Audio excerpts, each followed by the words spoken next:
नमस्कार दोस्तों, स्वागत है आप सभी का क्षमता क्लासेस में। तो चलिए हम अपनी क्लास 10 की सीरीज़ को आगे बढ़ाते हैं और आज हम लोग पढ़ेंगे फिज़िक्स। और फिज़िक्स में सबसे पहले यूनिट आपका इलेक्ट्रिसिटी मैं ख़त्म करवा दूँगा आज। तो आपको ये एक लंबी वीडियो मिलेगी जिसमें मैं इलेक्ट्रिसिटी के सारे कॉन्सेप्ट को डील करूँगा और इसके बाद जो वीडियो आएगा उसमें मैं सारे न्यूमेरिकल भी आपको करा दूँगा। तो आप बेफ़िक्र होके पढ़ते रहिए। और अगर आपने अभी तक चैनल को लाइक नहीं किया है तो लाइक कीजिए, शेयर नहीं किया है तो शेयर कीजिए, सब्सक्राइब नहीं किया है तो सब्सक्राइब कीजिए। चलिए हम लोग आगे बढ़ते हैं। तो आपने इलेक्ट्रिसिटी के बारे में ज़रूर सुना होगा और बचपन से आप देखते आ रहे होंगे। हो सकता है कई लोग ऐसे होंगे जिनके घर में बिजली बहुत कम रहती है, कभी ज़्यादा रहती है। तो चलिए चालू करते हैं। तो देखिए जो इलेक्ट्रिसिटी होता है ना, तो इलेक्ट्रिसिटी कहाँ से आएगा? तो ज़रूर उसका कहीं न कहीं एक सोर्स होता होगा। उस सोर्स का नाम क्या है आपके पास? उस सोर्स के नाम को हम लोग क्या बोलते हैं? उसको हम लोग बोलते हैं चार्ज।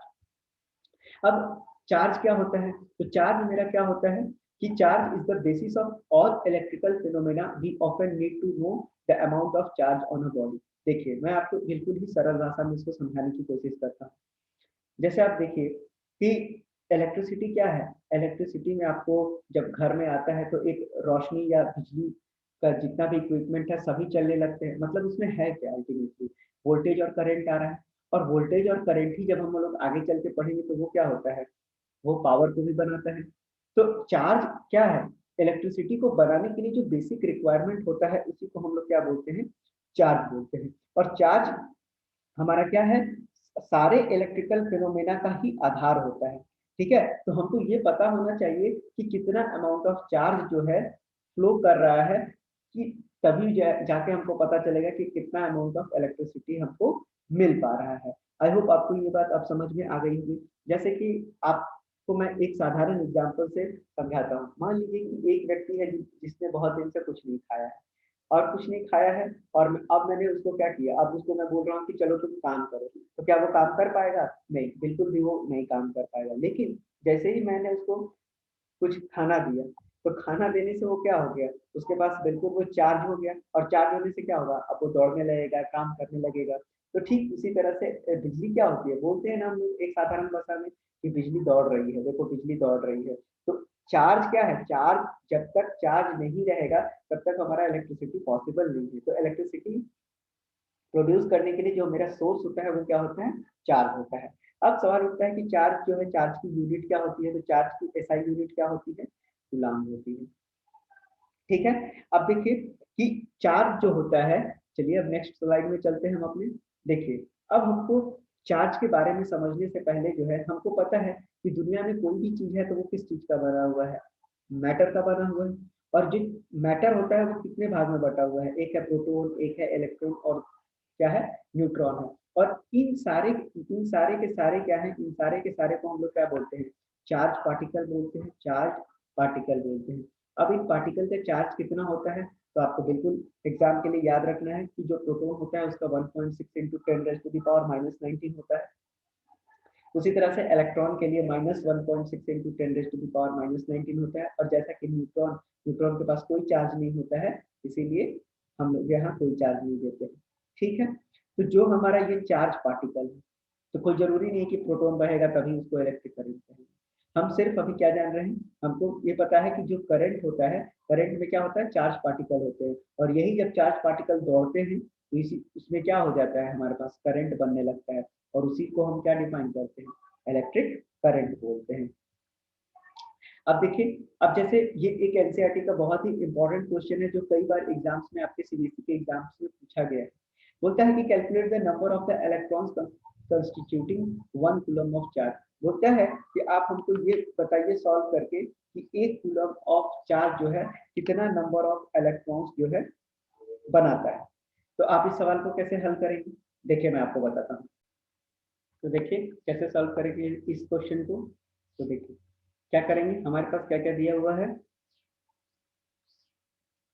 हमको बोला है कि नंबर ऑफ इलेक्ट्रॉन्स। तो अभी हम देखे हैं कि जो मेरा चार्ज ऑन इलेक्ट्रॉन होता है, जो मेरा चार्ज ऑन इलेक्ट्रॉन होता है वो कितना होता है? वो होता है -1। माइनस कितना होता है? चलिए मैं आपको एक बार चेक करा देता हूँ। ये देखिए 1.6 इंटू 10⁻⁴ तो 1.6 इंटू 10⁻⁻19 होता है। तो पूछा है कि 1 कूलम ऑफ चार्ज में कितना होगा। तो अगर चार्ज ऑन इलेक्ट्रॉन मेरे पास कितना है, चार्ज ऑन इलेक्ट्रॉन जो है -1.6 इंटू 10⁻⁻19 है, और ये किसके बराबर है, एक इलेक्ट्रॉन के बराबर है। तो हमसे पूछा क्या है, तो बताइए 1 कूलम में कितना हो जाएगा, तो 1/1.6 इंटू 10⁻⁻19।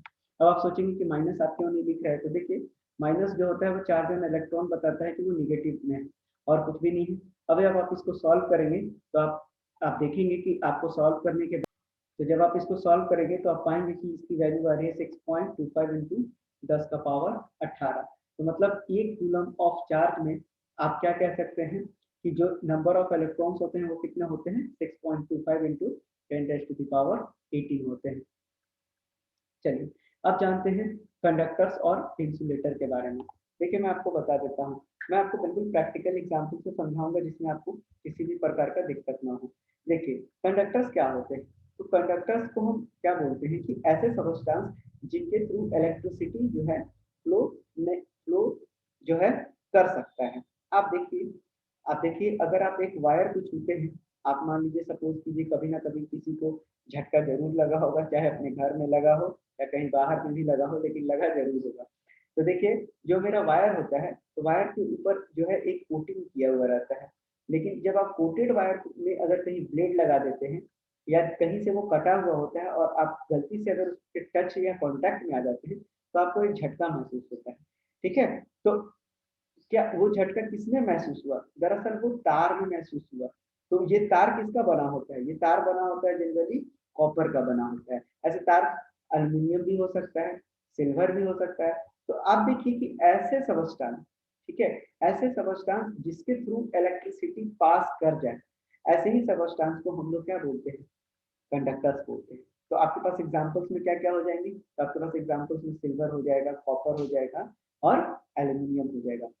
तो आप समझ गए कि कंडक्टर किसको बोलते हैं। उसी तरह से इंसुलेटर किसको बोलते हैं, तो इंसुलेटर जो होता है, आप तार के ऊपर देखे होंगे कि उस तार को जो है कोटेड किया जाता है। कोटेड इसीलिए किया जाता है ताकि उसको कोई भी छुए तो उसको लाइन या इलेक्ट्रिसिटी जो है उसको कुछ कर ना पाए। तो ऐसा पदार्थ या ऐसा सबस्टेंस जिससे कि इलेक्ट्रिसिटी फ्लो नहीं हो सके, ऐसे सबस्टेंस को हम लोग क्या बोलते हैं, इंसुलेटर बोलते हैं। अब इंसुलेटर में क्या-क्या हो सकता है, तो देखिए आपके घर के आस-पास आप देखेंगे कि जो सूखी लकड़ी होती है, जैसे कई लोग आज भी बिजली चोरी का आप देखेंगे, अब बिजली फँसाने के लिए तारों पर जो है एक लकड़ी लेकर ही जाते हैं और वो लकड़ी बिल्कुल ही सूखा होता है।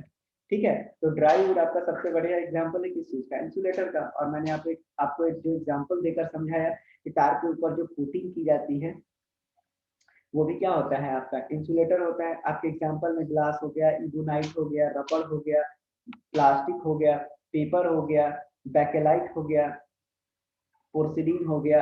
ड्राई एयर भी आपका जो है करंट जो है मतलब इंसुलेटर का काम करता है। आपका माइका हो गया, ये सारे के सारे क्या हैं आपके, इंसुलेटर। तो आपको एग्जाम्स में बिल्कुल ये बहुत ही ज़्यादा मदद करेगा, क्योंकि एग्जाम्स में कई बार लिखने के लिए आपके एग्जाम्स में आया है। तो चलिए बताइए कि आपके पास कि बताइए कि कंडक्टर और इंसुलेटर के एग्जाम्पल्स आप बताइए, 2 या 3 एग्जाम्पल्स आपको लिखने के लिए आएँगे, तो ये आपको बिल्कुल आपके सामने लिखा हुआ है। चलिए, अब आपको यहाँ पर एक इमेज दिख रहा होगा, तो देखिए, आप ये वाला जो इलेक्ट्रिक केबल है, आप देख रहे होंगे क्या है ये? ये एक इलेक्ट्रिक केबल है, जिसके जिसके अंदर से ये क्या है? ये सब के सब तार निकल रहे हैं, तो देखिए ये किसका बना हुआ है? कॉपर का बना हुआ है। तो इससे तो लाइन पास हो रहा है, अगर आप इसको टच करेंगे तो आपको झटका लगेगा, तो इसीलिए इसको हम लोग क्या बोलते हैं? कंडक्टर बोलते हैं। लेकिन उसी तरह से ये वायर को क्या कर दिया गया है, कोटेड कर दिया गया है। तो ये जो प्लास्टिक का कवर दिया गया है, तो अभी-अभी हम देखें कि प्लास्टिक क्या होता है आपका, इंसुलेटर होता है। अब उसी तरह से देखिए आपके पास जो है, आप कभी कोई भी जो घर में इक्विपमेंट है उसको आप प्लग में ही रखते हैं, प्लग से ही खोलते हैं। ऐसे डायरेक्ट तार भी कई लोग घुसा लेते हैं, लेकिन वो आपके घर के लिए भी अच्छा नहीं होता है और आपके लिए भी अच्छा नहीं होता है। तो देखिए जो आपके पास ये जो प्लग होता है, ये प्लग में ऐसे पिन निकले रहते हैं। तो ये पिन को हम क्या करते हैं, एक आपके पास होल दिया हुआ रहता है, उसी होल में क्या करते हैं, इसको डाल देते हैं, तो बाकी इक्विपमेंट्स में भी इलेक्ट्रिसिटी फ्लो करने लगता है। और बाकी जो हमको रिक्वायरमेंट होता है उससे हम कर लेते हैं। ठीक है, तो ये क्या है, एक 3 पिन प्लग है। तो इसमें भी ये बताया गया है कि आप जो ऊपर का कोटेड देखते हैं ये सारे के सारे प्लास्टिक मटेरियल्स के होते हैं और उन मटेरियल को हम लोग क्या बोलते हैं, तो ये वाला जो भाग हो गया इसको बोलेंगे इंसुलेटर। देखिए आपके लिए यहाँ लिखा भी हुआ है। और जो आपका पिन हो गया उसको क्या बोलेंगे, कंडक्टर बोलेंगे। तो अब आपको बहुत अच्छे से समझ में आ गया होगा कि पिन जो आपका कंडक्टर और इंसुलेटर है वो क्या होता है।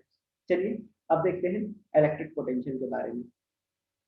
देखिए इलेक्ट्रिक पोटेंशियल क्या होता है, तो इलेक्ट्रिक पोटेंशियल का मतलब होता है कि जो इलेक्ट्रिक पोटेंशियल होता है वो क्या होता है कि अगर किसी इलेक्ट्रिक फील्ड में, ठीक है मैं क्या बोल रहा हूँ आप ध्यान से। तो इलेक्ट्रिक पोटेंशियल क्या होता है, तो इलेक्ट्रिक पोटेंशियल या उसको सिर्फ पोटेंशियल भी बोलते हैं, किसी पॉइंट पर, ठीक है, इन एन इलेक्ट्रिक फील्ड, किसी इलेक्ट्रिक फील्ड में उसको कैसे डिफाइन करेंगे, तो जो वर्क डन होता है, ठीक है, किसी भी यूनिट पॉजिटिव चार्ज को किसी इंफिनिटी से पॉइंट तक लाने में, ठीक है। वो देखिए मैं आपको और भी आसान कर देता हूँ आपके लिए, क्योंकि ये बेसिक डेफिनेशन था, ये इसलिए मैंने आपके लिए पढ़ दिया। अब देखिए पोटेंशियल का मतलब क्या होता है, सिंपल सी बात है, मैंने आपको इलेक्ट्रिसिटी क्या बताया कि इलेक्ट्रिसिटी क्या है, तो इलेक्ट्रिसिटी जो है चार्ज के दौड़ने से क्या होती है, इलेक्ट्रिसिटी बनती है। और वो चार्ज क्या होता है, चार्ज पार्टिकल हो सकता है। चार्ज पार्टिकल कहाँ से आता है, मैटर से आता है। और उस चार्ज पार्टिकल में हम लोग किसको कंसीडर करते हैं, इलेक्ट्रॉन को। तो मतलब फ्लो ऑफ इलेक्ट्रॉन को ही क्या बोलते हैं हम लोग, इलेक्ट्रिसिटी बोलते हैं। अब देखिए पोटेंशियल का मतलब क्या होता है, हम किसी से भी कुछ भी पूछते हैं तो क्या बोलते हैं कि आपके पास बताइए कितना पोटेंशियल है किसी काम को करने के लिए। तो उसी तरह से इलेक्ट्रिक पोटेंशियल का मतलब होता है कि आपको क्या करना है, चार्ज को दौड़ाना है ना। चार्ज को जब तक आप दौड़ाएंगे नहीं, तो ये दौड़ेगा नहीं, तो इलेक्ट्रिसिटी कैसे बनेगा। तो इस चार्ज की पोटेंशियल ही क्या कहलाती है, इलेक्ट्रिक पोटेंशियल कहलाती है। तो इलेक्ट्रिक पोटेंशियल, जब भी पोटेंशियल होगा तो पोटेंशियल किससे आएगा, वो काम करेगा। और काम का मतलब क्या होता है, वर्क डन होता है। और उसका काम क्या है, इलेक्ट्रिक पोटेंशियल को हम डिफाइन कैसे करेंगे कि आखिर वो चार्ज यहाँ से यहाँ गया तो कुछ ना कुछ वर्क डन करेगा ना। तो एक चार्ज को पहुंचाने में किसी एक जगह से दूसरे जगह में जो करने वाला वर्क डन होता है, इसी को हम लोग क्या बोलते हैं, इलेक्ट्रिक पोटेंशियल बोलते हैं। आई होप आपको ये बहुत अच्छे से समझ में आ गया होगा डेफिनेशंस को। अगर आपको नहीं अभी भी डाउट है तो आप वीडियो को 1 से 2 बार पॉज करके दोबारा से सुनिए, आपको बिल्कुल क्लियर हो जाएगा। ठीक है, तो देखिए इलेक्ट्रिक पोटेंशियल को मैं और बहुत आपको अच्छे से समझा देता हूँ। देखिए इधर मान लीजिए कि आपके पास जो है, देखिए मैं एक ये लाइन लेता हूँ। अब इस लाइन में मैं क्या ड्रॉ करता हूँ, मैं ले लेता हूँ एक चार्ज को ले लेता हूँ। मान लेता हूँ मैं ये चार्ज क्या है, Q है। और ये पॉइंट मान लेता हूँ B है और ये पॉइंट क्या है मेरे पास A है। अब देखिए ये छोटे छोटे छोटे छोटे छोटे छोटे क्या है आपके पास, ये आसपास जो है चार्जेस है। क्या है आपके पास, ये चार्जेस है। तो अब मुझे इस एक चार्ज को जो है कहाँ से कहाँ तक पहुंचाना है, बी से लेके ए तक पहुंचाना है। तो अगर मैं बोलूँ कि बताइए कि वी क्या हो जाएगा आपके पास, तो जो पोटेंशियल होगा वो आपके पास क्या होगा, बी ए माइनस बी बी लिख सकता हूँ मैं इसको। और बी ए माइनस बी बी क्या हो जाएगा, मैंने क्या बोला, यही तो क्या है आपके पास, वर्क डन है। और वर्क डन किसके लिए कर रहा है, चार्ज को पहुंचाने में कर रहा है। तो यही तो आपका इलेक्ट्रिक पोटेंशियल किया कि amount of work done done by A charge, ठीक है, किसी एक पॉइंट से दूसरे पॉइंट तक पहुंचाने में। और वो 2 पॉइंट का डिफरेंस ही तो क्या कहलाएगा, पोटेंशियल डिफरेंस कहलाएगा। अगर मैं इन दोनों के डिफरेंस के मैग्नीट्यूड की बात करूंगा तो वो सीधा का सीधा क्या बन जाएगा, पोटेंशियल बन जाएगा। आई होप आपको ये बहुत अच्छे से समझ में आ गया होगा।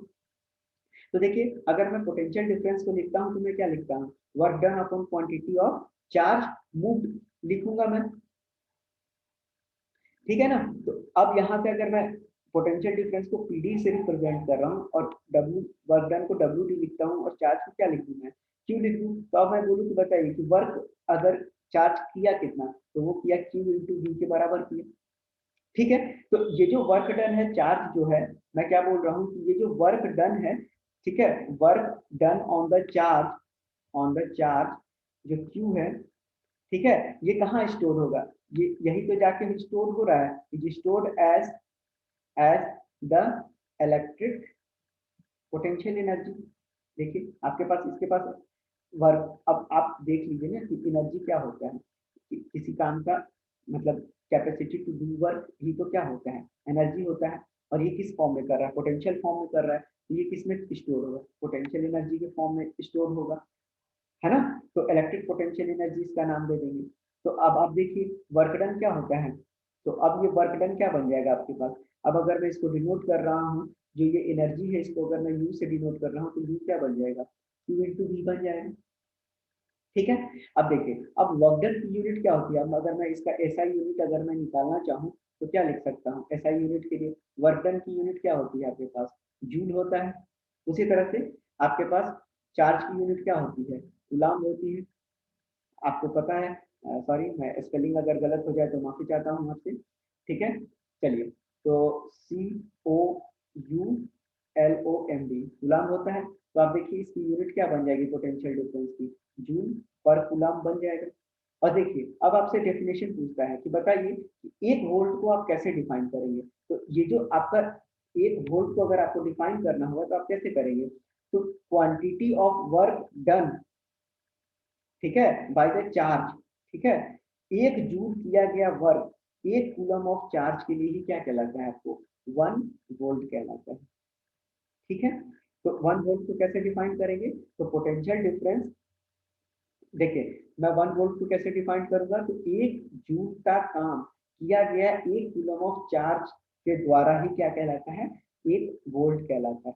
ठीक है, और ये जो आपका पोटेंशियल डिफरेंस जो मैंने आपको यहाँ पर बताया था, ये जो VA माइनस VB है, इसी को हम लोग क्या कहते हैं, वोल्टेज कहते हैं। तो इसीलिए इसको क्या रिप्रेजेंट किया जाता है, ऐसे वोल्टेज को V से रिप्रेजेंट किया जाता है। और ये किसके नाम पर रखा गया है, तो वोल्टा के नाम पे रखा गया है। वोल्टा किसका नाम था, तो साइंटिस्ट का नाम था। ठीक है, तो देखिए अब ये जो वोल्ट है, ये जो वोल्टेज है, आप देखिए आप टीवी का स्टेबलाइजर ले लीजिए, फ्रिज का स्टेबलाइजर ले लीजिए, एसी का स्टेबलाइजर ले लीजिए। आप इन सारे में आप ये जानेंगे कैसे कि कितना वोल्टेज आ रहा है। अगर मैं आपसे पूछूं कि बताइए घर में कितना वोल्टेज का आपके लाइन आ रहा है, तो आप सीधा सीधा बोलेंगे, क्योंकि आपको देख के रखे हैं, आप इक्विपमेंट को भी चेक करेंगे तो 220 वोल्ट रहेगा और 440 वोल्ट होगा। ये होगा तो सिंगल फेज होगा और ये होगा तो ट्रिपल फेज होगा। ठीक है, तो जो इक्विपमेंट हमको वोल्टेज को मेजर करके बताता है उसको ही हम लोग क्या बोलते हैं, वोल्ट मीटर बोलते हैं। तो ये जो सामने आपको तस्वीर दिख रहा है, इसका नाम क्या है, इसको हम लोग बोलते हैं वोल्ट मीटर बोलते हैं। ठीक है, और आपको याद रखना है ये रेजिस्टेंस के साथ हमेशा किसमें होता है आपके साथ, ये हमेशा पैरेलल में कनेक्टेड होता है। तो ये आपके एग्जाम में बहुत बार पूछा गया है कि बताइए कि वोल्ट मीटर जो होता है किसी भी कंडक्टर या रेजिस्टेंस के साथ किस मतलब किस तरह से कनेक्टेड होता है। तो आपको क्या जवाब देना है, ये पैरेलल में कनेक्ट होता है। ठीक है, और वो इक्विपमेंट जिससे हम लोग वोल्टेज मेजर करते हैं उसी को हम लोग वोल्ट मीटर बोलते हैं। तो सारे के सारे स्टेबलाइजर में आप देखेंगे कि आपके पास क्या होता है, वोल्ट मेजर करने के लिए जो सामने आप देखेंगे वहां पर ऐसे V लिखा रहेगा, तो उसको आप समझ लीजिए कि क्या बोलते हैं, वोल्ट मीटर बोलते हैं। चलिए, तो एक बहुत ही अच्छा क्वेश्चन है। ठीक है, कि आपसे पूछा है कि how much energy is given to each coulomb of charge passing through a volt of 6 volt battery. तो आपसे पूछा है कि बताइए कि कितना एनर्जी हमको हम देंगे हर एक कूलम ऑफ चार्ज के लिए जब वो पास करेगा 6 वोल्ट बैटरी से। मतलब आपके पास V की वैल्यू कितनी दे दी हुई है, 6 वोल्ट दे दी हुई है, और Q की वैल्यू कितनी दे दी हुई है, 1 कूलम दे दी गई है। और आपसे क्या पूछा है, वर्क डन पूछा है। तो आपको अभी अभी मैंने बताया कि जो हमारा वोल्टेज होता है वो कितना होता है, W/Q होता है। और वर्क डन ही तो क्या होता है, एनर्जी के बराबर होता है। तो ये कितना हो जाएगा, V/Q के बराबर। तो 6 × 1 कर लीजिए, तो ये जो आपका 6 जूल आएगा, यही क्या हो जाएगा, आपका आंसर हो जाएगा। तो देखिए कितना आसान सा सरल सा क्वेश्चन है ये। चलिए, अब हम लोग पढ़ते हैं कि इलेक्ट्रिक करंट क्या होता है।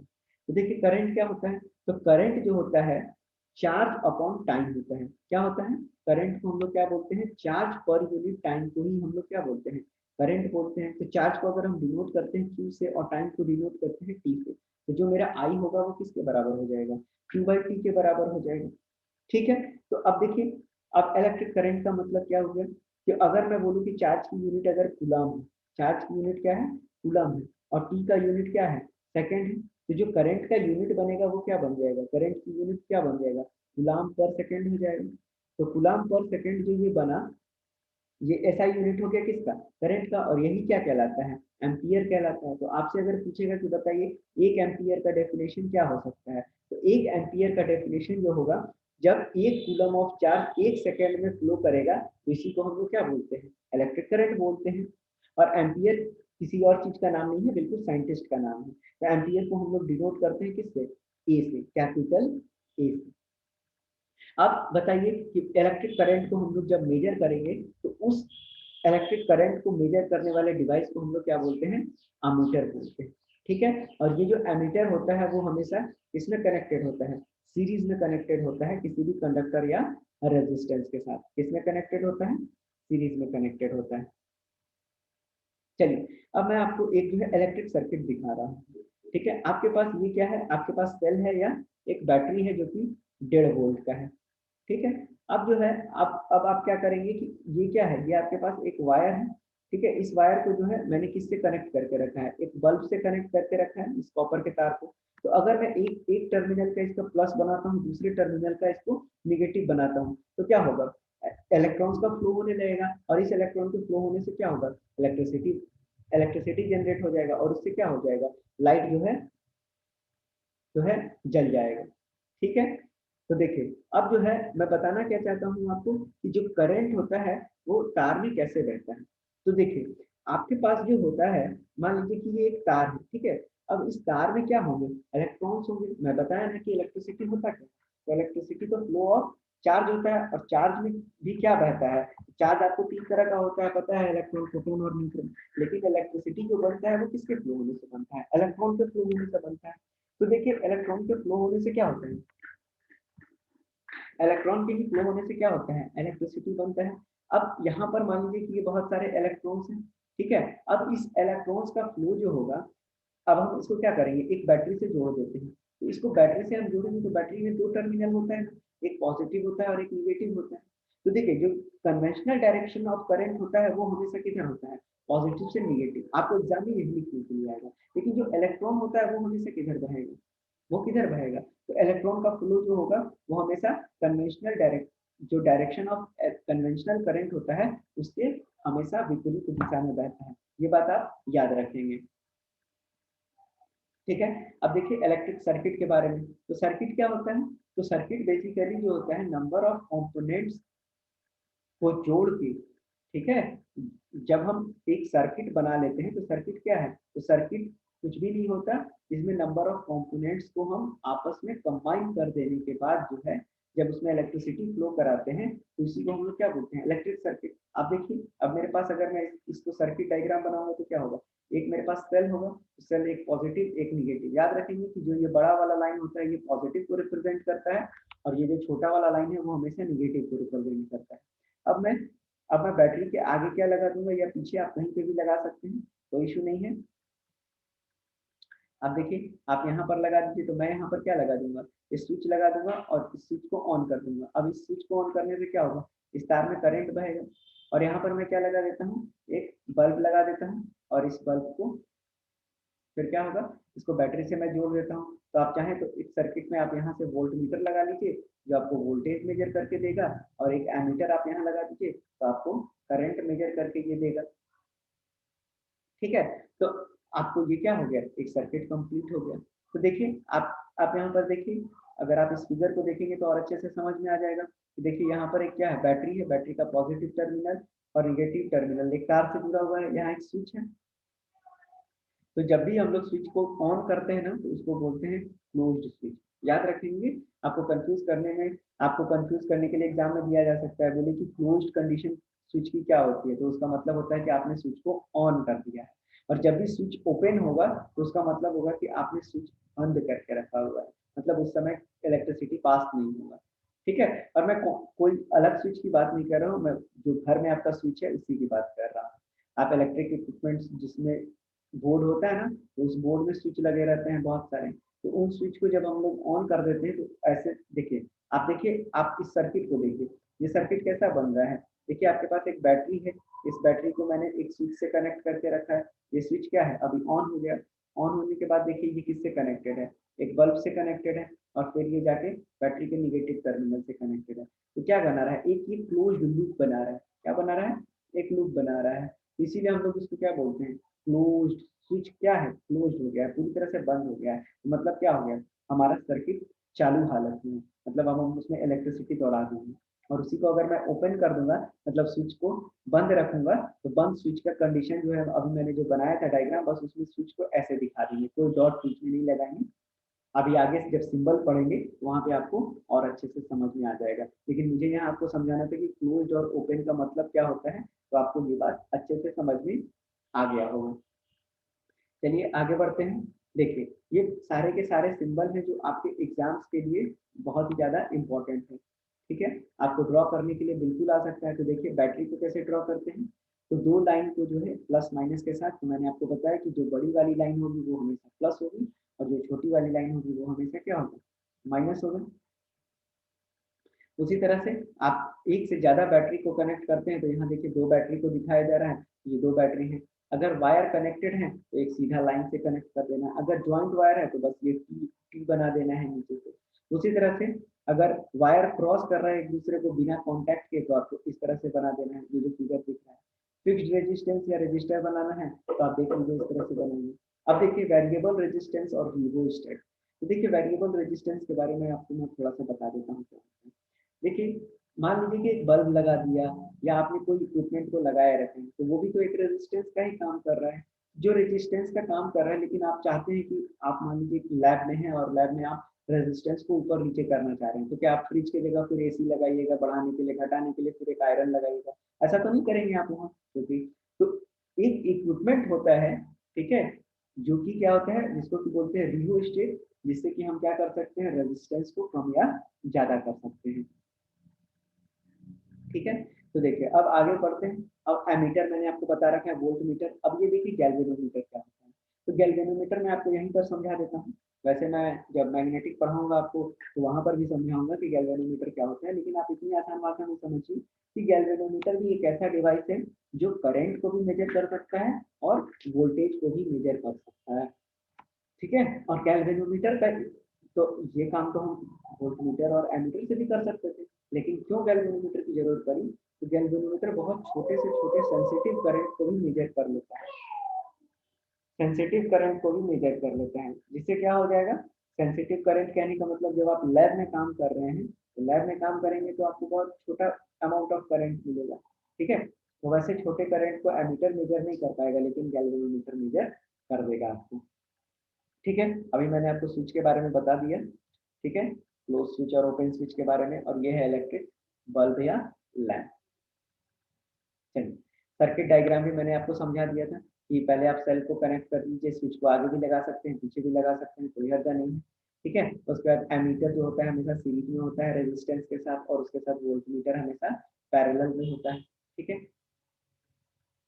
चलिए अब पढ़ते हैं हम लोग बहुत ही इंपॉर्टेंट आपके एग्जाम पर्सपेक्टिव से ओम्स लॉ। ठीक है, तो ओम्स लॉ क्या होता है, तो ओम्स लॉ क्या होता है कि देखिए ओम्स लॉ जो होता है ये दिया किसने था, तो मैं थोड़ा सा बता देता हूँ आपको। जॉर्ज साइमन ओम उनका नाम था, और इन्होंने कब ये थ्योरी दी थी, ये थ्योरी उन्होंने 1787, ठीक है, 17 मतलब इनका ये डेट ऑफ बर्थ में लिख दे रहा हूँ और इनकी डेथ कब हुई थी ये मैं लिख दे रहा हूँ। ठीक है, तो ये इतना से इतना के बीच में इन्होंने काम किया था, और ये एक जर्मन फिजिस्ट थे। ठीक है, तो इन्होंने क्या बताया था कि इन्होंने ये बताया था कि अगर कोई करंट है, ठीक है, किसी मेटालिक एलिमेंट से अगर वो गुजर रहा है तो वो प्रोपोर्शनल होता है किसके, उसके पोटेंशियल डिफरेंस के, जो कि उसके अक्रॉस लगा हुआ है। ठीक है, और क्या बताया कि उस समय जो टेम्परेचर होगा वो क्या होगा, कांस्टेंट होगा। मतलब उनका कहना ये था कि अगर कोई करंट आई है, ठीक है, और क्या कर रहे हैं कि अगर करंट आई है, ठीक है, और वो क्या है, प्रोपोर्शनल है किसके, वो पोटेंशियल डिफरेंस के, जो कि अप्लाई किया गया है किसके, दो एंड से। मैंने आपको समझाया था शुरुआत में ही कि पोटेंशियल डिफरेंस क्या होता है। ठीक है, तो अब उन्होंने कहा कि जो आई होगा ना, अब आई प्रोपोर्शनल भी है। ठीक है, आपको कई बुक में भी प्रोपोर्शनल आई मिलता है, लेकिन ऐसा है नहीं, ऐसा होता नहीं है। ठीक है, आप लिख लेते हैं वो जनरल वे में वो चल चल जाता है, लेकिन दरअसल जो थ्योरी थी वो उन्होंने जो बताया था, उन्होंने ये बताया था कि जो करंट होता है वो अगर किसी मेटालिक एलिमेंट से गुजर रहा है तो वो प्रोपोर्शनल होता है उस वोल्टेज के जो कि हम उसके अक्रॉस अप्लाई किए हुए। अब हम इस प्रोपोर्शनल के साइन को हटाएंगे तो एक कांस्टेंट आ जाएगा, तो के इंटू बी लिख देते हैं। अब ये जो के होता है ये क्या होता है, ये के जो होता है ये 1/r के बराबर होता है, और ये r मेरा क्या है, उस सर्किट में लगा हुआ रेजिस्टेंस होता है। तो अब मैं क्या लिख सकता हूँ, I बराबर 1/r इंटू भी लिखता हूँ, तो जो मेरा V बनता है वो किसके बराबर बन जाता है, I इंटू R के बराबर बन जाता है। और इस R को ही हम लोग क्या बोलते हैं, रेजिस्टेंस बोलते हैं। ठीक है, और R क्या है मेरा, एक कांस्टेंट टर्म। ठीक है, तो अब अगर मैं यहाँ से लिखूं, अब मैं आपको अगर यहाँ से लिखूं तो मैं क्या लिख सकता हूँ, जो मेरा I होगा, I बराबर मैं क्या लिख सकता हूँ, V बाई आर लिख सकता हूँ। तो अगर मैं बोलूँ कि बताइए, तो इसलिए जो for a given potential difference, तो अब मैं I को क्या मान सकता हूँ कि I प्रोपोर्शनल हो गया किसके, R के। अगर मैं V को कांस्टेंट कर देता हूँ, तो इसका मतलब ये हुआ कि अगर कोई पोटेंशियल डिफरेंस दिया होगा तो करंट उस समय इनवर्सली प्रोपोर्शनल हो जाएगा किसके, रेजिस्टेंस के। तो अब रेजिस्टेंस की अगर हम यूनिट देखें तो रेजिस्टेंस क्या हो जाएगा, V बाई आई हो जाएगा। और V क्या होता है, वोल्ट होता है, और करंट क्या होता है, एम्पियर होता है। तो वोल्ट पर एम्पियर ही क्या हो जाता है मेरा, रेजिस्टेंस कहलाता है। तो अब अगर मैं बोलूँ कि बताइए, और इस वोल्टेज पर यूनिट एम्पियर को ही हम लोग क्या बोलते हैं, ओम बोलते हैं। तो पूछा जाए कि बताइए कि एक ओम को आप कैसे डिफाइन करेंगे, तो एक ओम जो होता है आपको, ये होता है कि अगर किसी सर्किट में 1 एम्पीयर का करंट जा रहा है तो 1 वोल्ट का एनर्जी हमारा प्रोड्यूस हो रहा है, यही आपको क्या कहलाता है, 1 ओम कहलाता है। तो ये आपका क्या था, ओम्स लॉ था। अब आपको कभी-कभी एग्जाम से पूछ दिया जाता है कि बताइए, आप बताइए कि ओम्स लॉ को आप कैसे वेरीफाई करेंगे। तो ओम्स लॉ को वेरीफाई करने का बहुत ही एक आसान सा तरीका है, मैं आपको यहीं पर समझा देता हूँ। देखिए, अब आपके पास क्या है, अब आपके पास वोल्टेज और करंट है। ठीक है, आपके पास क्या है, एक वोल्टेज है और दूसरा करंट है। ठीक है, तो अब आपको एक चीज जो मैंने आपको डेफिनेशन के फॉर्म में बताया था कि करंट डिपेंडेंट है किस पर, वोल्टेज पर। क्यों, अब मैं आपको बहुत ही बेसिक फैक्ट बताता हूँ। देखिए, जब आप पावर प्लांट में जाते हैं तो पावर प्लांट में आपसे पूछा जाए कि बताइए जो पावर प्लांट में बिजली बनती है वो किस फॉर्म में बनती है, तो आपको ये बात हमेशा याद रखना है कि पावर प्लांट में बिजली करंट के फॉर्म में नहीं बनती है, हमेशा वोल्टेज के फॉर्म में बिजली को बनाया जाता है।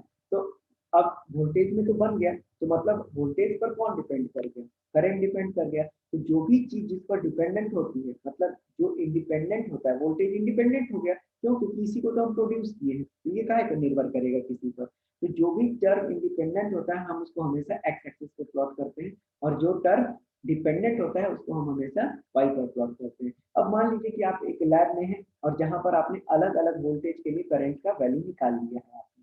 ठीक है, सपोज कीजिए कि मान लीजिए कि आपके पास एक रीडिंग होगी जो आप अपने लैब में किए होंगे, तो हर एक वोल्टेज के लिए करंट की वैल्यू आ रही होगी। अब आप उसको प्लॉट करते गए, तो जब आप उसको प्लॉट करते जाएंगे, तो जब आप प्लॉट करेंगे तो यहाँ पर आपको क्या मिलेगा, इन दोनों के बीच में हमेशा स्ट्रेट लाइन मिलेगा। तो ये स्ट्रेट लाइन यही बता दे रहा है कि आपका ओम्स लॉ क्या हो गया, ओम्स लॉ आपका वेरीफाइड हो गया। तो जब भी आप करंट और वोल्टेज के बीच में एक्सपेरिमेंट करेंगे ओम्स लॉ के लिए, तो उसके बीच का जो कर्व बनेगा वो एक हमेशा कैसा लाइन बनेगा, स्ट्रेट लाइन बनेगा। और यही हमको क्या बता देता है कि ओम्स लॉ वेरीफाइड हो गया। ठीक है, तो आपको ओम्स लॉ बहुत ही अच्छे से क्लियर हो गया होगा।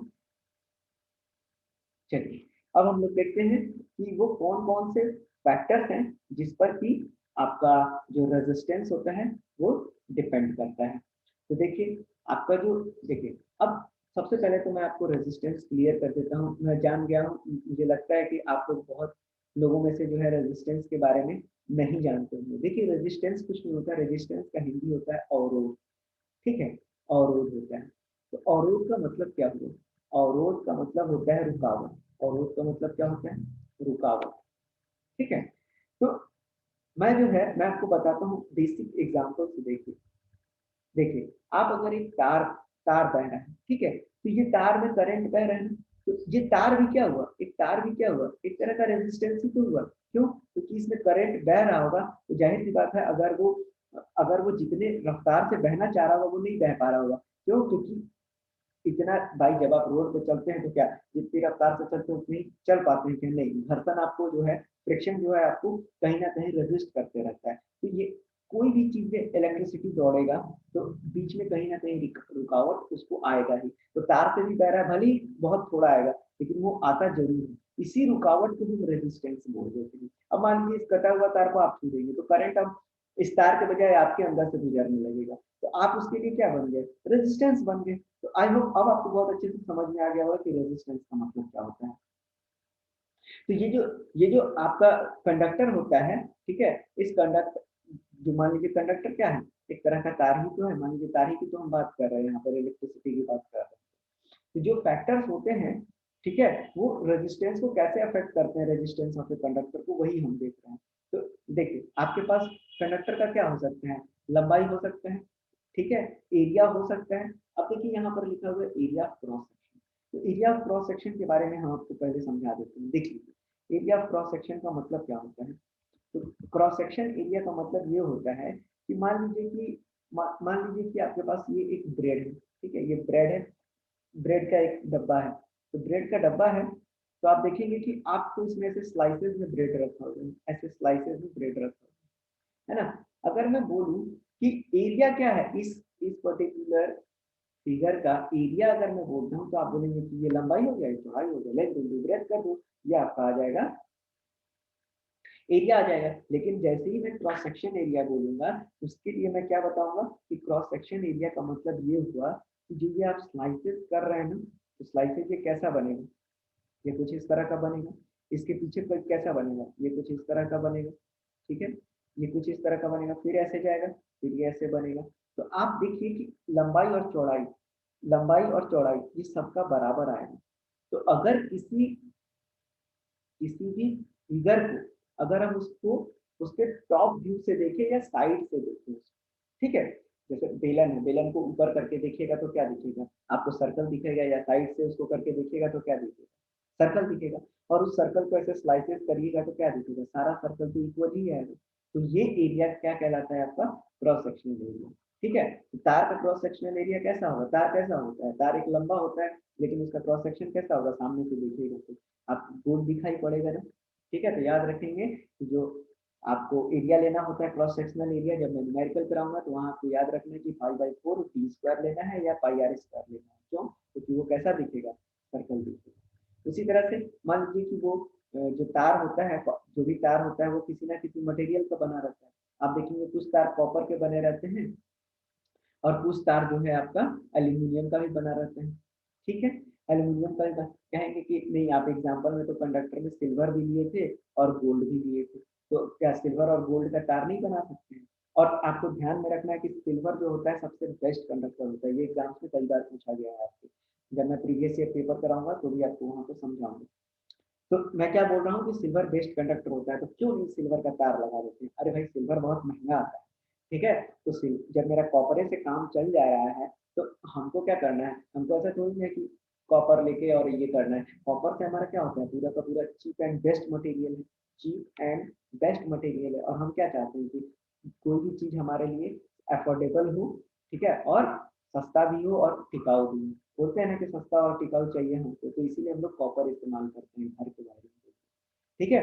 क्या हम सिल्वर नहीं लगा सकते, बिल्कुल सिल्वर में और अच्छा हमको बेहतर इफेक्ट मिलेगा, इलेक्ट्रिसिटी बहुत अच्छे से दौड़ेगा, नो डाउट। लेकिन मान लीजिए आपको तो पता ही है, चोर हैं, उचक्के हैं, अगर हम लगा देते हैं, ठीक है, तो सिल्वर महंगा भी आता है। एक बार चोरी हो जाएगा तो दोबारा आपको लगाने के लिए भी क्या होगा, थोड़ा सा सोचना पड़ेगा। इसीलिए हम लोग किसका यूज करते हैं, कॉपर का यूज करते हैं, ठीक है ना। तो ये क्या हो गया, नेचर ऑफ मटेरियल। उसी तरह से तापमान का इफेक्ट भी पड़ता है। देख लीजिए आप देखे होंगे कि बहुत ज्यादा गर्मी पड़ेगा तो जो खराब तार होते हैं वो क्या हो जाता है, बहुत जल्दी गल जाता है। इसीलिए हम लोग क्या करते हैं, बोलते हैं ना कि चलो एंकर का तार ले आओ, या आप हैवेल्स का तार ले आओ। आप देखते होंगे तो आप मार्केट में जाते हैं तो क्या देखते हैं कि तार का भी क्वालिटी अलग अलग मिलता है। वो इसीलिए मिलता है ताकि वहां पर इन सब फैक्टर्स को हम अपने ध्यान में रख सके। तो चलिए अब हम लोग क्या पढ़ने जा रहे हैं, रेजिस्टिविटी। तो रेजिस्टिविटी क्या होता है, तो अभी अभी हम देखें। तो देखिए जो हमारा रेजिस्टेंस होता है वो डायरेक्टली प्रोपोर्शनल होता है किसके, लेंथ के। जो हमारा रेजिस्टेंस होता है वो इनवर्सली प्रोपोर्शनल होता है क्रॉस सेक्शनल एरिया के, ठीक है। अब ये इक्वेशन नंबर 1 ले लेते हैं और ये इक्वेशन नंबर 2 ले लेते हैं। तो अगर हम दोनों इक्वेशन को कंबाइन कर दें, अगर मैं लिखूं कि फ्रॉम इक्वेशन 1 एंड 2, अगर मैं लिखना चाहूँ तो मैं क्या लिखूंगा, आर प्रोपोर्शनल एल बाई ए लिखूंगा, ठीक है। अब इस प्रोपोर्शनल के साइन को हटाऊंगा तो क्या लगाऊंगा, एक कांस्टेंट लगाऊंगा, और उस कांस्टेंट को मैं नाम दे देता हूँ के। तो के इंटू एल बाई ए हो जाएगा। अब अगर मैं बोलूँ कि ये जो मेरा के कांस्टेंट है वो क्या है, तो वो एक रो है। रो मेरे पास क्या है, यही तो रो क्या है, वो कांस्टेंट है, और यही क्या है मेरा रेजिस्टिविटी को बता रहा है। ठीक है, रेजिस्टिविटी को बता रहा है। तो जो मेरा आर हो जाएगा वो क्या हो जाएगा, रो एल बाई ए हो जाएगा।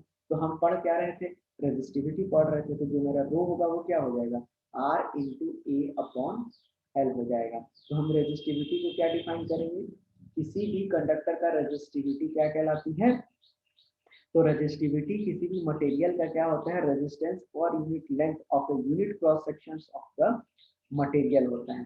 ठीक है, मैं क्या बोल रहा हूँ, या आप ऐसे भी लिख सकते हैं आसान भाषा में, it is defined as the product of ratio of resistance and area to the length होता है। ठीक है, अब देखिए, अब अगर मैं इसकी एसआई यूनिट की बात करूँ तो क्या होता है, रेजिस्टेंस का ओम होता है। ठीक है, और एरिया का क्या होता है, मीटर स्क्वायर। आई होप अब आपको समझ में आ गया होगा। और लेंथ क्या होता है, मीटर होता है। तो अब मैं रो की जगह क्या रख सकता हूँ, रेजिस्टेंस की जगह अगर मैं ओम रख देता हूँ, और ओम का सिंबल ऐसा होता है।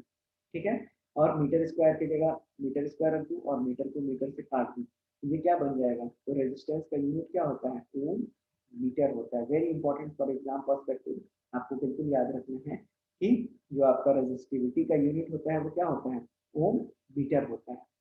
ठीक है, तो डिफरेंट डिफरेंट मटेरियल अगर मैं बोलूँ कि बताइए कि जैसे रेजिस्टेंस क्या होता है, आपको आपको रेजिस्टिविटी क्या हो जाएगा, आपको हर मटेरियल के लिए अलग अलग हो जाएगा। जैसे आपको एग्जाम्स में कई बार पूछा जाता है कि बताइए सिल्वर की रेजिस्टिविटी कितनी होती है, तो 1.6 इंटू 10⁻⁸ ओम मीटर लिखेंगे। उसी तरह से आपसे पूछता है कि नाइक्रोम का बताइए कितना होता है, तो आप नाइक्रोम का कितना लिखेंगे, 100 इंटू 10⁻⁻8 लिखेंगे। उसी तरह इंसुलेटर में आपसे पूछ सकता है कि बताइए डायमंड का कितना होता है, तो आप डायमंड का कितना लिखेंगे, 5 इंटू 10⁻12 ओम मीटर लिखेंगे। ठीक है, तो इस तरह से आपको याद रखना है। चलिए, अब एक क्वेश्चन मैं आपको कराता हूँ, जिससे आपको और क्लैरिटी मिल जाएगा कि जो आर बराबर रो एल वाई है वो क्या कह रहा है। बोलता है कि देखिए, एक कॉपर का यहाँ डायमीटर दे दिया, एक वायर है, तो आप देखिए वायर कैसा होता है, ऐसा सीधा वायर होगा। अब आप इसको साइड से देखेंगे तो क्या दिखेगा, ये गोल दिखेगा, और यही गोल की तो मैं बात कर रहा हूँ कि आप जहाँ पे भी इसको काटेंगे ये ऐसा ही दिखेगा। और सबका रेडियस सेम ही होगा अगर आप इक्वल स्लाइसेस में काटेंगे, और इन्हीं को तो हम लोग क्या बोलते हैं, क्रॉस सेक्शनल एरिया बोलते हैं। तो इस क्रॉस सेक्शनल एरिया को ही इसीलिए यहाँ क्या दिया है, ये डायमीटर दे दिया है। तो डायमीटर कितना दिया है, 0.5 mm दिया है। तो मैं इसको क्या कर दूंगा, मीटर में कन्वर्ट करने के लिए 10⁻³ से गुना कर दूंगा। ठीक है, अब जो है आपके पास रेजिस्टिविटी कितना दिया हुआ है, 1.6 इंटू 10⁻⁸ ओम मीटर दिया हुआ है। तो पूछता है आपसे पहली बार में कि बताइए कि लेंथ ऑफ दिस वायर कितना होगा टू मेक इट्स रेजिस्टेंस 10 ओम। बोलता है कि आर 10 ओम होने के लिए आपके पास लेंथ कितना होना चाहिए। तो आपको पता है कि आर बराबर क्या होता है, रो एल बाई ए होता है, और रेजिस्टिविटी आपके पास कितना दिया हुआ, 1.6 इंटू 10⁻⁸ और लेंथ कितना दिया हुआ है आपके पास, लेंथ आपसे पूछा है, तो बताइए लेंथ कितना होगा। ठीक है, और एरिया ऑफ क्रॉस सेक्शन आप कैसे निकालेंगे, तो 5/4 इंटू डी स्क्वायर। तो डी स्क्वायर की वैल्यू कितनी होती है आपके पास, 0.5 इंटू 10⁻³ का होल स्क्वायर हो जाएगा आपके पास ये, है ना। और रेजिस्टेंस आपके पास 10 ओम दिया था, तो इसको 10 के बराबर रख दीजिए। ठीक है, तो अब यहाँ से आप अगर आप लेंथ को कैलकुलेट करेंगे तो क्या हो जाएगा, 10 इंटू 5 को लिख दीजिए 22/7 लिख दीजिए यहाँ पर। ठीक है ना, और नीचे भी 4 आ जाएगा आपके पास, और इंटू 0.5 इंटू 0.5, और 10⁻³ इंटू 10⁻³ कर दीजिए। ठीक है, और नीचे में आपका क्या चला जाएगा, 1.6 इंटू 10⁻⁻6। अब देखिए, ये 3 3 6 है, तो 3 3 6 के साथ ये भी कट जाएगा, तो ये क्या बचेगा, 2 बचेगा। और यहाँ पर क्या आ जाएगा, इसको अगर आप हटा देंगे तो यहाँ पर 10 का पावर 2 आ जाएगा। तो इस 10 के पावर 2 से ये भी 10 खत्म हो जाएगा, और एक 10 ऊपर चला जाएगा यहाँ पे, इसको 10 से कर लीजिए। अब आपके पास जो बचा है उसको लिख लीजिए, 10 इंटू 22 इंटू 5×5 = 25, और यहाँ इंटू 10 लिख लीजिए, डिवाइडेड बाई नीचे क्या बच रहा है आपके पास, 7 गुना 4 गुना 16 बच रहा है। ठीक है, तो ये 4 से ये कितना बार में आ जाएगा, ये 25 आ जाएगा, 25 चौके 100 आ जाएगा। ठीक है, तो अब आपके पास कितना बच रहा है, 25 गुना 25 625 इंटू 22/7 गुना 16। अब आप इसको जो है मल्टीप्लाई करेंगे तो आपके पास कितना आ जाएगा ये, तो अब आप इसको सॉल्व करेंगे तो आपके सामने कितना आ जाएगा, 122.76 मीटर आपका ये लेन आ गया। तो आई होप आपको ये बहुत अच्छे से समझ में आ गया होगा। अब आपको बोलता है कि बताइए कि how much how much does the resistance change if the diameter is double. बोलता है कि अगर बताइए कि डायमीटर को डबल कर दिया, ठीक है, मतलब अगर डी को अगर मैं 2D कर देता हूँ तो बोलते हैं कि रेजिस्टेंस में क्या बदलाव आएगा। तो आप बहुत आसानी से कर सकते हैं इसको कि आपको आर बराबर क्या आता है, रो एल बाई ए आता है, ठीक है। तो अब अगर मैं इसको लिख दूँ rho into L by 5/4 into D. तो अब अगर मैं इतनी टर्म को कांस्टेंट, क्योंकि ये क्या आएगा आपके पास, ये वाला जो टर्म है ये एक नंबर आएगा, तो मैं इसको कांस्टेंट मान लेता हूँ। तो आर इनवर्सली प्रोपोर्शनल हो गया किसके, डी स्क्वायर के। लेकिन ये कहता है कि डी की जगह अगर मैं 2D कर दूँ तो 2D का स्क्वायर कर दूंगा तो मैं ये क्या हो जाएगा, आर प्रोपोर्शनल हो जाएगा 1/4 इंटू डी स्क्वायर हो जाएगा। तो मतलब क्या हो गया, अगर मैं इक्वेशन 1 और इक्वेशन 2 को कंपेयर करूँ तो मैं अब क्या बोल सकता हूँ, मैं ये बोल सकता हूँ कि अगर हम डायमीटर को डबल करते हैं तो रेजिस्टेंस मेरा क्या हो जाएगा, 1/4 हो जाएगा। रेजिस्टेंस मेरा क्या हो जाएगा, 1/4 हो जाएगा। अगर आप इसको आर डैश बोलते हैं, इसको आर बोलते हैं और इसको आर डैश बोलते हैं, तो जो आर होगा आपका, जो आर होगा वो 1/4 ऑफ क्या हो जाएगा, आर डैश हो जाएगा। आई होप आपको ये समझ में आ गया होगा। चलिए आगे बढ़ते हैं। चलिए अब पढ़ते हैं कि कॉम्बिनेशन ऑफ रेजिस्टेंसेस क्या होता है, ठीक है। तो देखिए आपको सबसे पहले मैं आपको डाउट क्लियर कर दूंगा मैं कि सीरीज और पैरेलल क्या होता है। सबसे पहले तो आपको ये जानना होगा कि सीरीज और पैरेलल क्या होता है। देखिए मैं आपको बहुत डिटेल में समझाऊंगा, आप बिल्कुल पेटी पैक बांध के रखिए अपने आप को, आपको पूरा का पूरा मैं क्लियर कर दूंगा। आपके एग्जाम्स में एक भी क्वेश्चन यहाँ से बाहर नहीं जाएगा। बस आप वीडियो को 2 से 3 बार देखिए, उसको नोट्स बनाइए, आपका श्योर शॉट आपको अच्छे नंबर्स मिलेंगे। मैं अभी इसके पूरे न्यूमेरिकल्स आपको कराऊंगा और वो आपको बोर्ड एग्जाम्स के लिए बहुत ही ज़्यादा हेल्पफुल होगा। तो देखिए मैं आपको बिल्कुल बेसिक से बता रहा हूँ कि सीरीज और पैरेलल क्या होता है। देखिए मान लीजिए कि ये तार है, ठीक है, आपका एक तार है, इसी में करंट जा रहा है, ठीक है। इस करंट में जो है, अब अगर मैं यहाँ पर एक बल्ब लगा दूँ, यहाँ पर मैं एक बल्ब लगा दूँ, यहाँ पर मैं एक बल्ब लगा दूँ, या कोई भी इक्विपमेंट लगा सकते हैं, कोई जरूरत नहीं, कोई भी इक्विपमेंट आप लगा दीजिए, तो आपको क्या दिख रहा है, आपको ये दिख रहा है कि ये सारे के सारे एक ही तार से कनेक्टेड है, दिख रहा है। मतलब अगर यहाँ पर अगर कोई भी फॉल्ट आएगा तो ये सारे के सारे आगे के बल्ब बंद हो जाएंगे, आगे के बल्ब क्या हो जाएंगे, जलना बंद हो जाएंगे। तो आपको अगर मैं एग्जाम्पल समझाऊं तो आपने शादियों में जो लरी देखी होगी, या आप दिवाली में आप जो है जो लाइट लगाते हैं तो सारे के सारे क्या होते हैं, सीरीज में कनेक्टेड होते हैं। आप देखिए कि उसमें एक बल्ब यूज करेगा तो बाकी के बाकी बल्ब भी क्या होते हैं, नहीं जल पाते हैं आगे, अगर किसी तरह का आगे तार में कट जाता है। तो आप देखिए यहाँ पर आप इस रेजिस्टेंस को देखिए, ये मान लीजिए एक बल्ब है कि दूसरा बल्ब है, तो ये दोनों क्या होते हैं, एक ही लाइन में लगे हुए होते हैं। तो मतलब एक ऐसा तार जिसमें कि हम बहुत सारे इक्विपमेंट्स को कनेक्ट कर दे, तो ऐसी कंडीशन ही हमारी क्या कहलाती है, सीरीज कंडीशन कहलाती है। तो अब आपको सीरीज का मतलब जरूर समझ में आ गया होगा कि सीरीज किसको बोलते हैं, ठीक है। अब अगर मैं पैरेलल की बात करूं, आप देखिए पैरेलल का मतलब मैं आपको बहुत आसानी से समझा सकता हूँ। मान लीजिए ये एक तार आ रहा है, लेकिन मैंने इस तार में क्या किया कि एक तार यहाँ से अलग कर दिया, ठीक है, और एक तार मैंने यहाँ से भी अलग कर दिया, यहाँ से भी एक तार अलग कर दिया। अब आप देखेंगे कि फ्रिज के लिए आप यहाँ पर ऐसे बोर्ड लगा लेते हैं, इसमें फ्रिज खोल देते हैं, एक बोर्ड इधर लगा लेते हैं जिसमें आप टीवी भी खोल देते हैं। तार भाई तार तो वही जा रहा है ना घर में, कोई अलग नहीं है, बस एक तार को उसको अलग से जोड़ दिए, है ना। मतलब आप क्या कर रहे हैं, यहाँ करंट आई जा रहा था तो आपने बांट दिया यहाँ पर करंट आई बस, क्योंकि हर एक इक्विपमेंट को अलग अलग करंट का रिक्वायरमेंट अलग अलग होता है। मैं ध्यान से सुनिएगा मेरी बातों को, मैं क्या बोल रहा हूँ। हर एक इक्विपमेंट्स को जो करंट की डिमांड होती है वो अलग अलग होती है। वोल्टेज की मैं बात नहीं कर रहा हूँ, वोल्टेज या तो 220 ही होगा या तो 440 ही होगा। हम चेंज किस में करते हैं, करंट में चेंज करते हैं, ठीक है। उसी तरह से यहाँ करंट बढ़ के क्या हो गया, i3 में हो गया। मान लीजिए ये फ्रिज है, ये आपका टीवी है, ये आपका कूलर है। आप देखिए अगर यहाँ पर अगर ये वाला पोर्शन में खराबी हो जाता है, तो इस तार में खराबी होता है, तो आपका सिर्फ और सिर्फ फ्रिज बंद होगा, लेकिन टीवी और कूलर बंद होता है आपके घर में, नहीं होता है। तो ऐसी वायरिंग या ऐसा कॉम्बिनेशन रेजिस्टेंसेस का, और रेजिस्टेंस क्या है, टीवी है, फ्रिज है, कूलर, सब आपका रेजिस्टेंस, ठीक है, करंट के बीच में अवरोध पैदा कर रहा है। तो आपको मैं क्या बोल रहा हूँ कि ऐसा सिस्टम, ऐसा कॉम्बिनेशन ऑफ रेजिस्टेंसेस जिसमें कि करंट बट जाए, ठीक है, ऐसे ही रेजिस्टेंसेस को हम लोग क्या बोलते हैं, रेजिस्टेंस इन पैरेलल। और ये जो मैं आपको एग्जांपल दिया, ये किसका एग्जांपल है, ये घर के सर्किट वायरिंग का। मतलब घर में आप जो वायरिंग लगाते हैं, अगर आपसे पूछा जाए एग्जाम में, और एग्जाम में कई दफा पूछा भी जाता है कि बताइए कि जो डोमेस्टिक सर्किट वायरिंग होती है वो आपकी कौन सी होती है, तो आपको कुछ नहीं बताना है कि वो पैरेलल होती है। आई होप ये आपको बहुत अच्छे से अब समझ में आ गया होगा, सीरीज और पैरेलल। तो चलिए अब आगे बढ़ते हैं। तो आप देख लीजिए कि सीरीज और पैरेलल का मतलब क्या होता है, ठीक है। तो चलिए आगे बढ़ते हैं। अब देखिए, अब मैंने आपको अब मैं आपको यहाँ पर इनके डेरिवेशंस भी कराते चलता हूँ साथ साथ, सीरीज और पैरेलल दोनों के लिए। तो सबसे पहले मैं डेरिवेशन कराता हूँ सीरीज के लिए।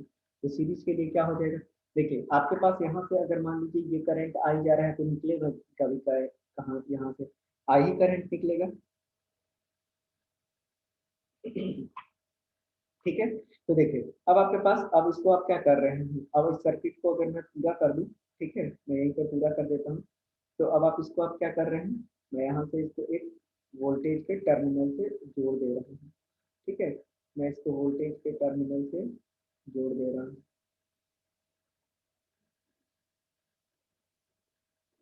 ठीक है। यहाँ प्लस और माइनस, ये हो गया प्लस, ये हो गया आपका माइनस। और देखिए यहाँ पर भी मैं जोड़ देता हूँ कि ये पैरेलल वाले का केस हो जाएगा, ठीक है।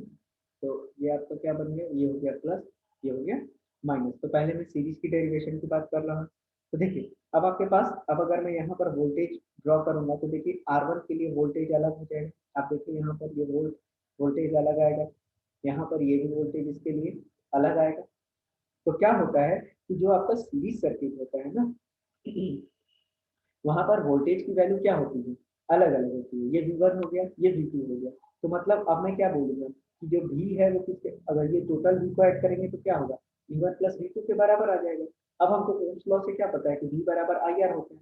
तो V1 बराबर क्या हो जाएगा, बताइए, I, वोल्टेज अलग है मतलब करंट तो सेम है ना, आई भी दिख रहा है, तो ये हो जाएगा IR1 और V2 क्या हो जाएगा, IR2 हो जाएगा। अब आप इक्वेशन में बैठा दीजिए, तो V1 की जगह आप पुट कर दीजिए IR1 और V2 की जगह पुट कर दीजिए IR2 पुट कर दीजिए। तो यहाँ से जो आपके पास V का वैल्यू पूछेगा, ठीक है, और ये I इंटू R1 प्लस मैं R2 लिख सकता हूँ।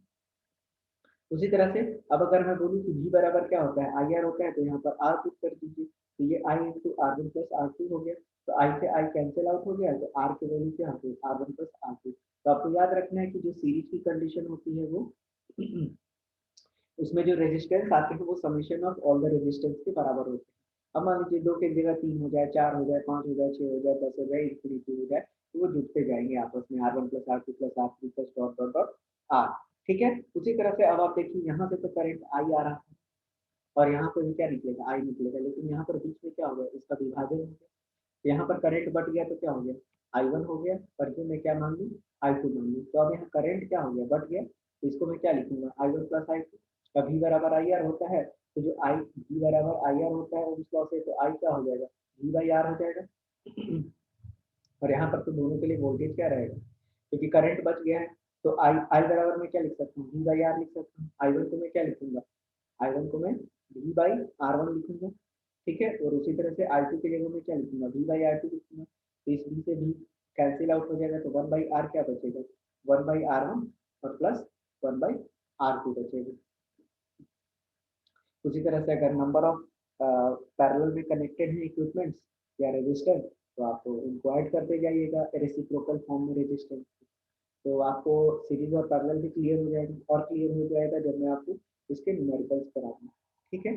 अब डोमेस्टिक इलेक्ट्रिक सर्किट सीरीज या पैरेलल, तो मैंने आपको बहुत अच्छे से अभी अभी पूरा का पूरा बताया था कि आपका जो डोमेस्टिक सर्किट वायरिंग होता है वो कैसा होता है, वो पैरेलल होते हैं।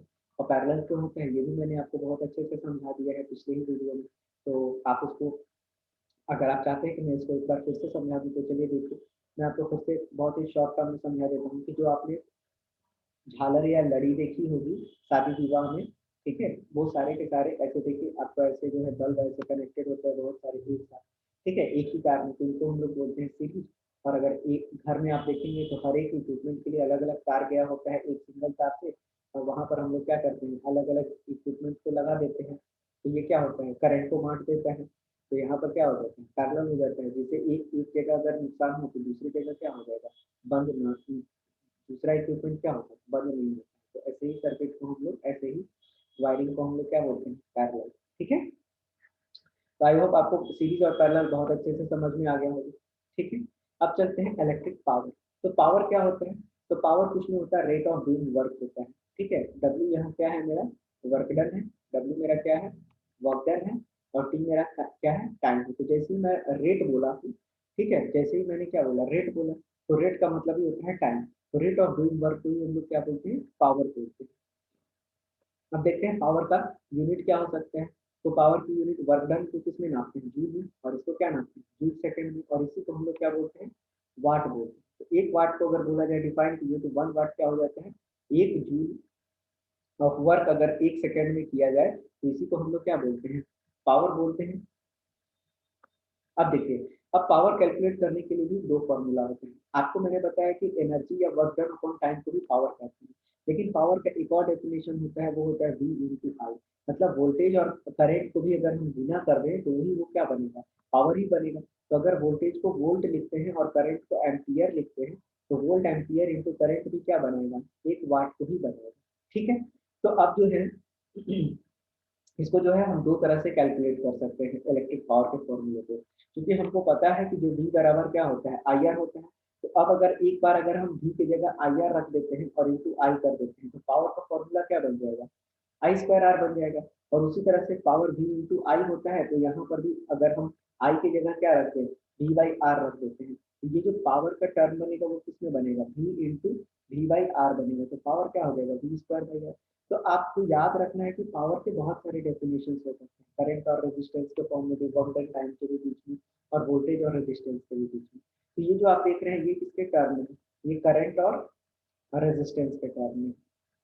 उसी तरह से ये आपका किसमें, किसके टर्म में है पावर का डेफिनेशन, तो वोल्टेज और रेजिस्टेंस के टर्म में। तो ये भी आपको याद रखना है, आपके एग्जाम और प्रैक्टिस से बहुत इंपॉर्टेंट है। तो देखिए, अब देखिए हर एक जो इक्विपमेंट होते हैं आपके घर में लगे हुए, चाहे वो बल्ब हो, टीवी हो, आयरन हो, आपको टोस्टर हो, ठीक है, या हीटर हो, और या वॉशिंग मशीन हो, देखिए हर जगह पावर की रेटिंग क्या होती है, अलग अलग होती है। मैं क्या बोल रहा हूँ, हर जगह पावर की रेटिंग क्या होती है, अलग अलग होती है। देखिए ये 120 वाट का, ये 750 वाट खाता है, ठीक है, 3000 वाट खाता है। तो हर का इक्विपमेंट का रेटिंग, पावर रेटिंग क्या होता है, अलग अलग होता है। ठीक है, अब समझते हैं आपको एग्जाम के लिए बहुत important commercial unit of electrical energy. क्या होता है commercial unit of electrical energy.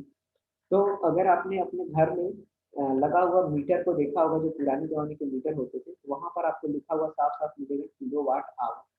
तो commercial unit of electrical energy को कैसे डिफाइन करेंगे, तो एक घंटा में 1000 वाट को किया गया बिजली खर्च।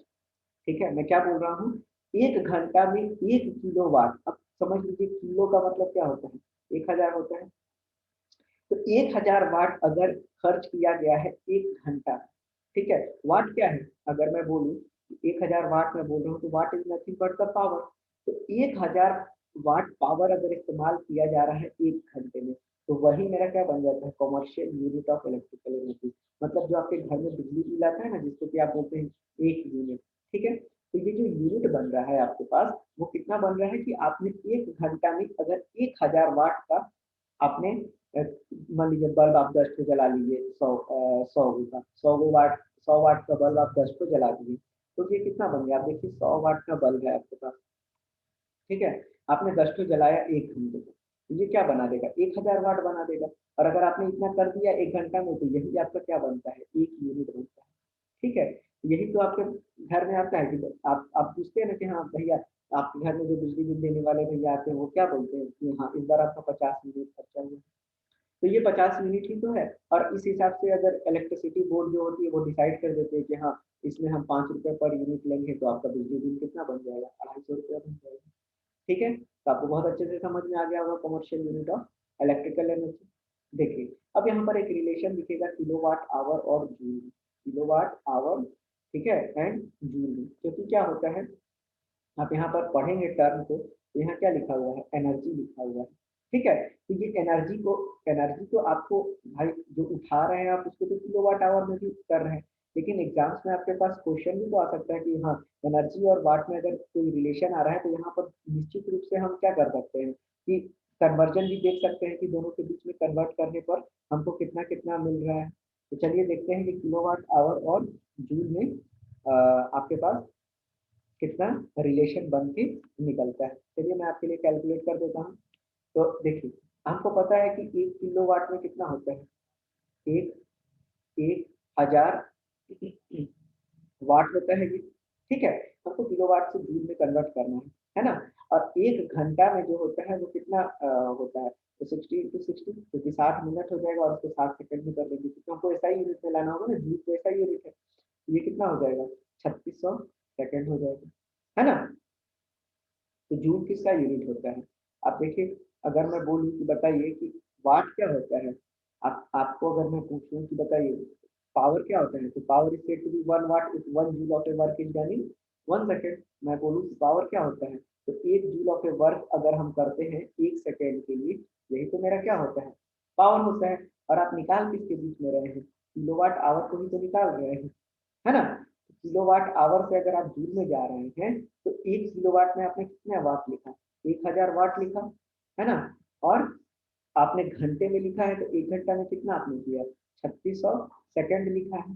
तो जो आपका किलोवाट आवर है, और आपने क्या देखा, आपने क्या देखा कि आपको क्या पता है कि रेट ऑफ डूइंग वर्क को ही हम लोग क्या बोलते हैं, पावर को हम लोग क्या बोलते हैं, एनर्जी बाई टाइम बोलते हैं।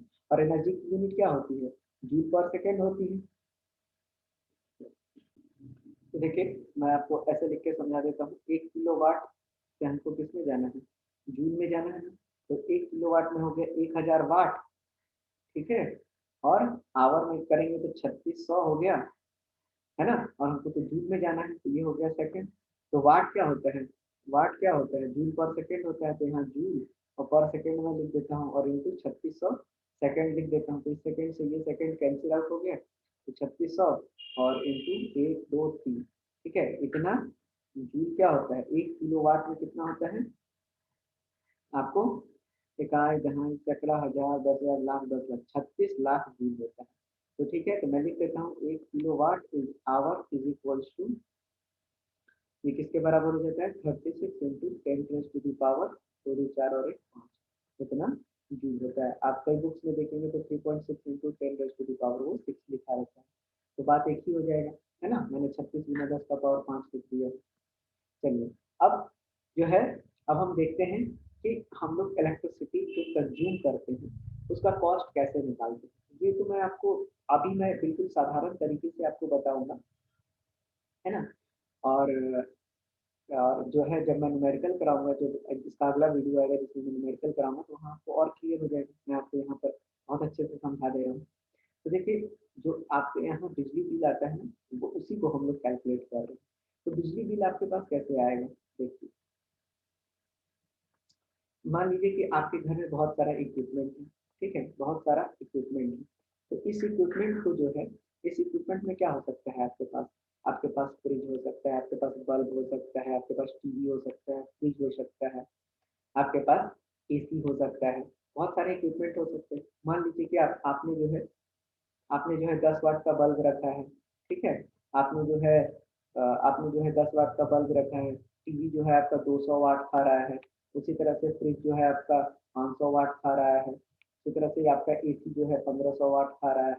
तो देखिए अब बहुत सारा इक्विपमेंट है जिसकी पावर रेटिंग सबकी अलग अलग होती है ना।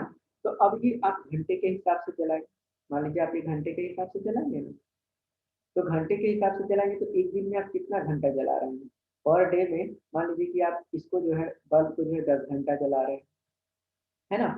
और जो है आपको 200 वाट जो है आप टीवी जो है मान लीजिए कि 6 घंटा देख रहे हैं, चलिए ठीक है। आप फ्रिज जो है 10 घंटा चला रहे हैं, उसी तरह से एसी जो है 12 घंटा अगर आप चला रहे हैं, तो आपको क्या करना है।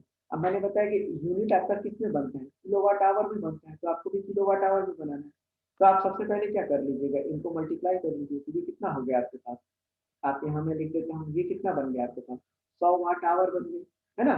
और ये कितना बन गया आपके पास 200 वाट आवर, 200 इंटू 6 कर लीजिए, सॉरी 200 इंटू 6 कर लीजिए, तो आपके पास कितना आ जाएगा, 200 इंटू 6 करेंगे तो 200 इंटू 6 करेंगे तो 6 दूना के 1200 आ गए, 1200 वाट आवर आ गया। उसी तरह से इसको करेंगे तो ये आ जाएगा 5000 वाट आवर। ये मैं सिर्फ समझाने के लिए बता रहा हूँ आपको।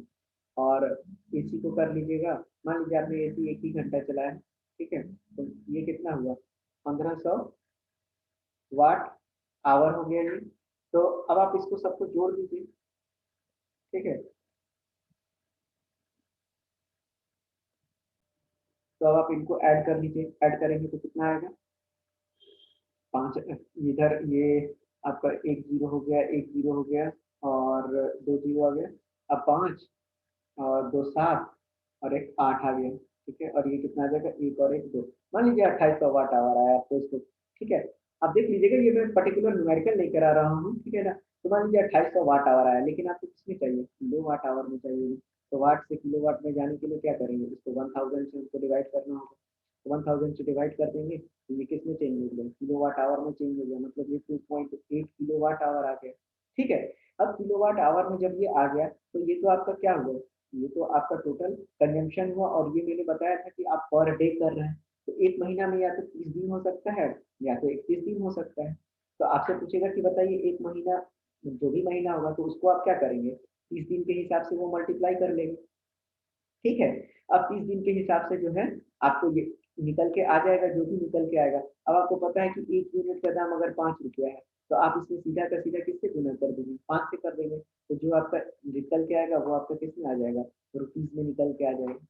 आई होप आपको ये बहुत अच्छे से समझ में आ गया होगा, और जब मैं न्यूमेरिकल कराऊंगा तो आपको और क्लियर हो जाएगा, ठीक है। चलिए हम अपने अंतिम टॉपिक की ओर चलते हैं, जिसको कि क्या बोल रहे हैं, heating effect of electric current. क्या होता है heating effect of electric current. तो देखिए, जब भी आप देखिए, आप किसी भी चीज में आप अगर समझे, अगर बहुत आसानी से समझना चाहते हैं इस टॉपिक को, तो आपके घर में प्रेस होगा, ठीक है, जिससे आप कपड़ा को प्रेस करते हैं।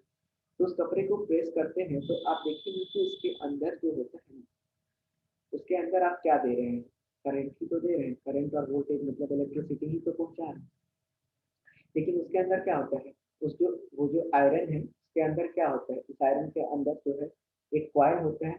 और ये एग्जाम में कई बार पूछा गया कि ये वायर कौन सा होता है, तो इसको नाइक्रोम वायर बोलते हैं, ठीक है, क्योंकि इसके पास इलेक्ट्रिसिटी कहने की क्षमता बहुत ही ज्यादा होती है। इसी तरह से नाइक्रोम के बाद कभी कभी पूछा जाता है कि बल्ब का जो फिलामेंट होता है वो किस एलिमेंट का बना होता है, तो आपको याद रखना है टंगस्टन का बना होता है।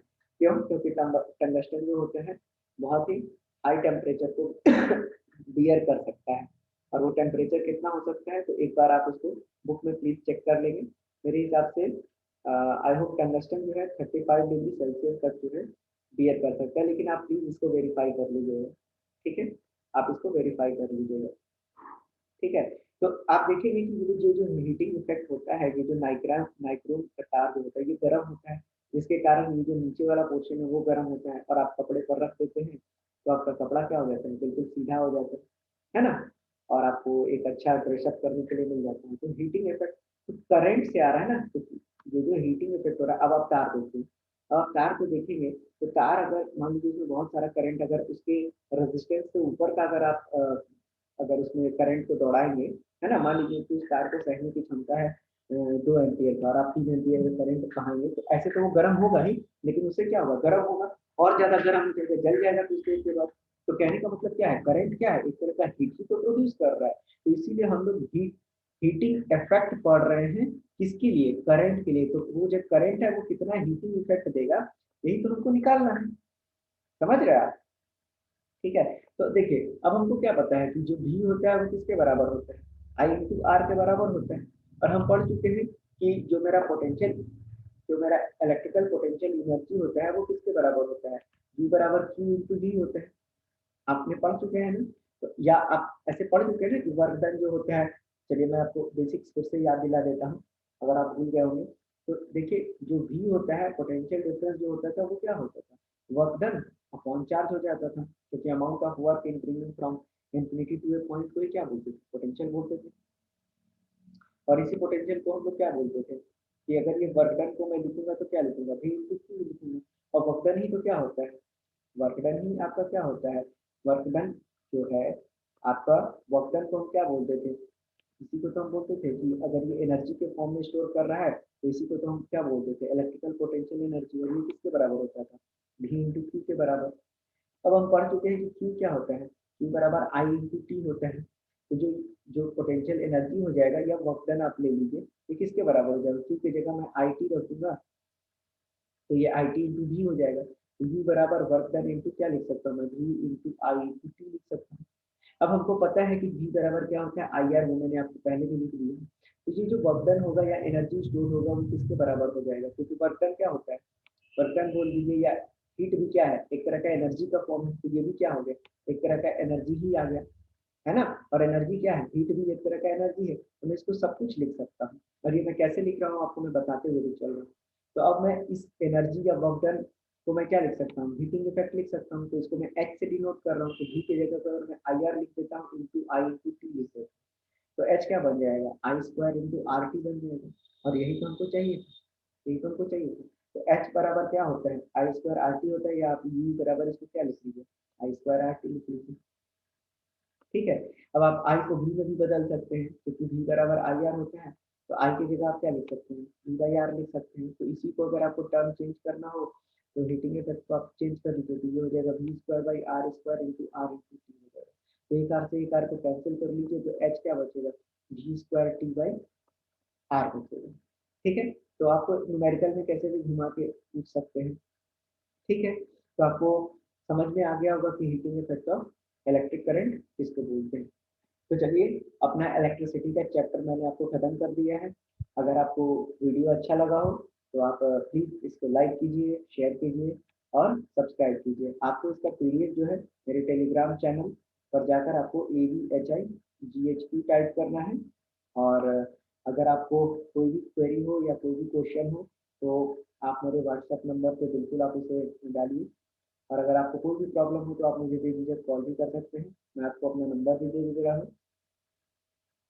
ठीक है। तो आप मेरा नंबर लिख सकते हैं, तो मैं लिख देता हूँ आपको, जो मेरा मोबाइल नंबर है आप इस पर बेझिझक आप मुझे लिख सकते हैं। ये है 8987691769। मैं एक बार रिपीट कर दे रहा हूँ, 8987691769। चलिए, थैंक यू, मिलते हैं अगले वीडियो में।